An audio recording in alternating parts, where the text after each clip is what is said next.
He played through fevers and migraines. He played through crippling back pain, pulled muscles, sprained ankles, and once, the day after being hit in the head by an 80-mile-per-hour fastball, he suited up and played in Babe Ruth's hat because the swelling made it impossible to put on his own.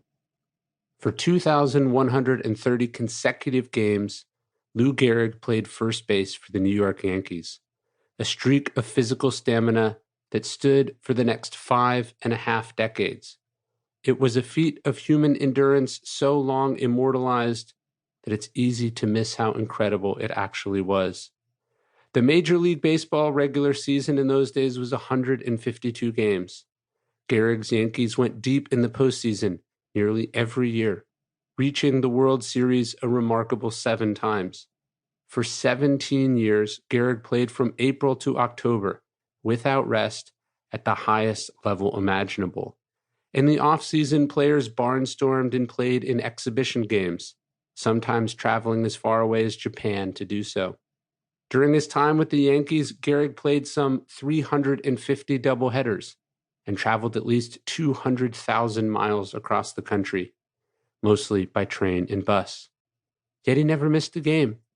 Not because he was never injured or sick, but because he was an iron horse of a man who refused to quit, who pushed through pain and physical limits that others would have used as an excuse. At some point, Gehrig's hands were x-rayed and stunned doctors found at least 17 healed fractures. Over the course of his career, he'd broken nearly every one of his fingers. And not only had it not slowed him down, but he'd failed to say a word about it. In another sense, he's almost unfairly famous for the streak, which overshadows the stats he accumulated along the way. His career batting average was an unbelievable .340, which he topped only when it counted, hitting .361 in his postseason career. And in 2 different World Series, he batted over .500.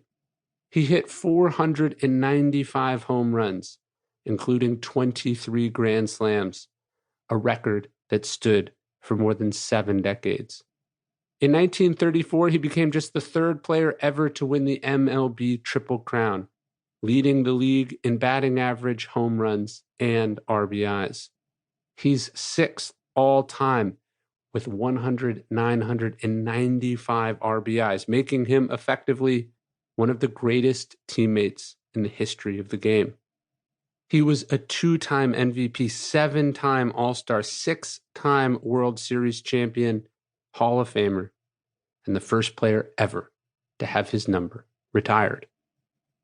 While the streak started in earnest in June 1925 when Gehrig replaced Wally Pipp, a Yankees legend, in reality, his Herculean endurance could be seen at an early age. Born to German immigrants in New York in 1903, Gehrig was the only one of 4 children to survive infancy. He entered the world a whopping 14 pounds, and his mother's German cooking seems to have plumped him up from there.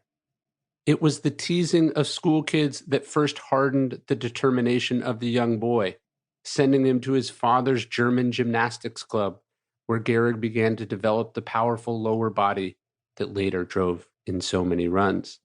Not naturally coordinated, a boyhood friend once joked that Gehrig's body often behaved as if it were drunk. He wasn't a born athlete. He made himself one. Life as a poor immigrant was not easy. Gehrig's father was a drinker and a bit of a layabout. It's more than ironic to read of his father's chronic excuses and sick days. This example shamed Gehrig, inspiring him to turn dependability and toughness into non-negotiable assets. In a bit of foreshadowing, he never missed a day of school. Thankfully, his mother not only doted on him, she provided an incredible example of quiet work ethic as well. She worked as a cook. She worked as a laundress. She worked as a baker. She worked as a cleaning lady, hoping to provide her son a ticket to a better life.